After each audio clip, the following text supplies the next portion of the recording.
एक व्यक्ति ने महात्मा बुद्ध से पूछा, मेरी जिंदगी में इतने दुख क्यों हैं? इतनी तकलीफें क्यों हैं? इतनी परेशानियां क्यों हैं? तो महात्मा बुद्ध ने उससे कहा, बताओ तुम्हें कौन सा दुख है? उसने कहा, मैं अपने कितने दुख आपको बताऊं? मेरी पूरी जिंदगी ही दुखों से भरी हुई है।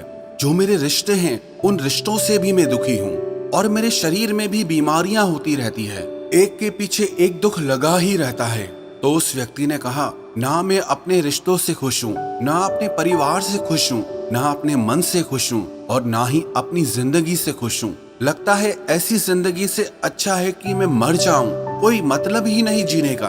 तो महात्मा बुद्ध ने उस व्यक्ति से पूछा कि बताओ कि तुम्हारे इन सारे दुखों का क्या कारण है? तो वो व्यक्ति महात्मा बुद्ध से कहने लगा कि मैं आपके पास इसीलिए तो आया हूँ कि आप बताओ मेरी जिंदगी में इतने दुख क्यों हैं? इन सब का क्या कारण है? महात्मा बुद्ध ने उस व्यक्ति से कहा, जरा गहराई से सोचो, विचार करो, देखो कहाँ है तुम्हारा दुख, क्या कारण हो सकता है तुम्हारे दुख का। उस व्यक्ति ने बहुत सोचा, पर जब उसे कुछ समझ नहीं आया तो बुद्ध ने उसे उत्तर दिया कि तेरे सारे दुखों का कारण तू ही है। तेरे मन की आसक्ति है, तेरे मन का मोह है। बुद्धा का एक प्रसिद्ध कोट है जो आपने भी सुना होगा, the root of suffering is attachment. आपके सारे दुखों का कारण आपका मोह है, आपके मन का अटैचमेंट है, आसक्ति है।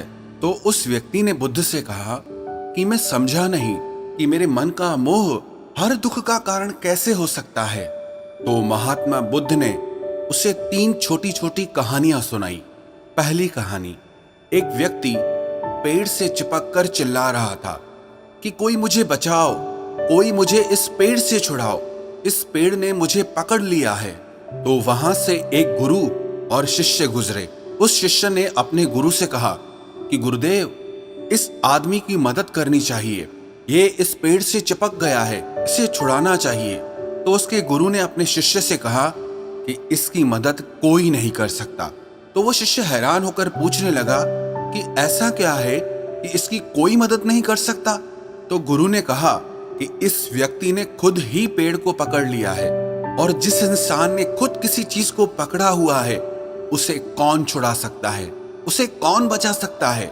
ऐसे ही बुद्ध ने कहा कि तुमने भी सारे दुखों को खुद ही पकड़ा है कि ये मेरा है, ये छूट ना जाए, ये मेरे पास रहना चाहिए, ये मुझे मिलना चाहिए।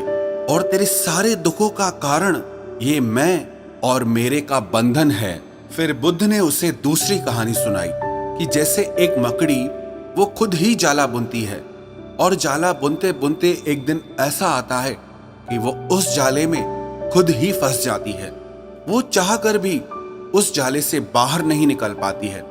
ऐसे ही तूने भी अपनी जिंदगी में कितने ही रिश्ते बनाए हैं, कितनों से मोह लगाया है, कितनों को अपना माना है और उनमें मोह रखने के कारण आज वो तुझे दुख दे रहे हैं। सारी दुनिया में कुछ भी होता रहे, हमें दुख सुख नहीं होता है।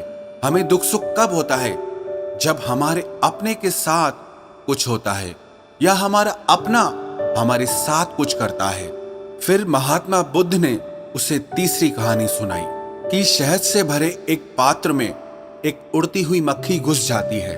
उस शहद के मीठे रस में उसे बहुत आनंद आता है, वो बहुत प्रसन्न होती रहती है और अगर वो चाहे तो थोड़ा सा शहद का रस लेकर के वहां से उड़ सकती है, लेकिन वो उस रस में इतना डूब जाती है, इतना खो जाती है कि वो वहां से उड़ना ही नहीं चाहती और उस रस को लेते लेते उसके पंख उसी शहद में फंस जाते हैं। फिर जब तक उसका पेट भरता है वो बुरी तरह से उस शहद में फंस जाती है। फिर वो वहां से निकलने की बहुत कोशिश करती है, आगे जाती है, पीछे जाती है, दाएं जाती है, बाएं जाती है, पर वो वहां से उड़ नहीं पाती है, वो फंस जाती है उसी में ही। ऐसे ही तूने भी अपनी जिंदगी में जिन रिश्तों में आनंद लिया, सुख लिया, शुरू शुरू में तो तुझे बहुत सुख आया और आज वही रिश्ते तुझे दुख दे रहे हैं। ऐसे ही जब कोई व्यक्ति जब स्वास्थ्य की परवाह ना करके स्वादिष्ट रसों के पीछे पड़कर कुछ भी खाने लगता है तो आगे चलकर उसका शरीर खराब हो जाता है, उसके शरीर में रोग आ जाते हैं। ऐसे ही जब मन संसार की बहुत सारी आशाएं कर लेता है, तृष्णाएं और वासनाएं कर लेता है, तो उसके मन में धन का लोभ आ जाता है और फिर चाहे उससे कितना भी धन मिलता रहे, उसकी तृप्ति कभी भी नहीं होती। वो हमेशा धन से अतृप्त रहता है और फिर इससे उसके मन में दुख का जन्म होता है।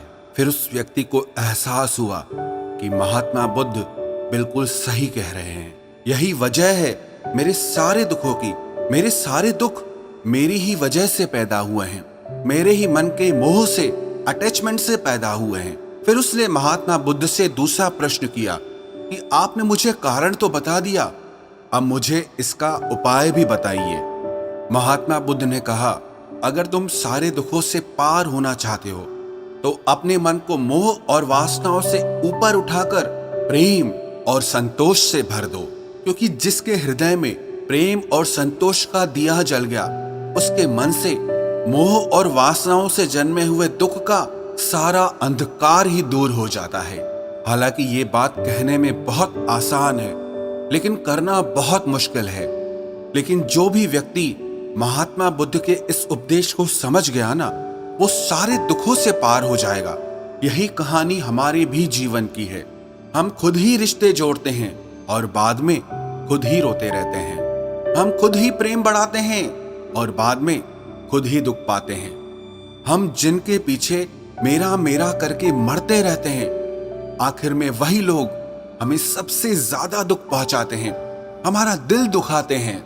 जिनकी खुशी के लिए हम कुछ भी करने को तैयार हो जाते हैं, जिनकी खुशी के लिए हम अपनी सारी जिंदगी कुर्बान कर देते हैं, आखिर में वही हमारे जीवन में दुखों का अंधकार भर देते हैं। चाहे वो हमारा परिवार हो, हमारे मित्र हो, हमारी संतान हो या कोई भी रिश्ता हो, जहां पे भी हमने मन के मोह के, आसक्ति के, अटैचमेंट के धागे बांध रखे हैं, आप गौर करना, आपके जीवन में सारा दुख वहीं से आ रहा है। तो जो उपाय महात्मा बुद्ध ने उस व्यक्ति से कहा कि मोह और वासनाओं को त्याग करके अपने हृदय में प्रेम और संतोष को भर दो, इस छोटे से उपदेश को अगर हम भी अपनी जिंदगी में उतार लें तो विश्वास रखना, हम जिंदगी के सारे दुखों से अवश्य पार हो जाएंगे।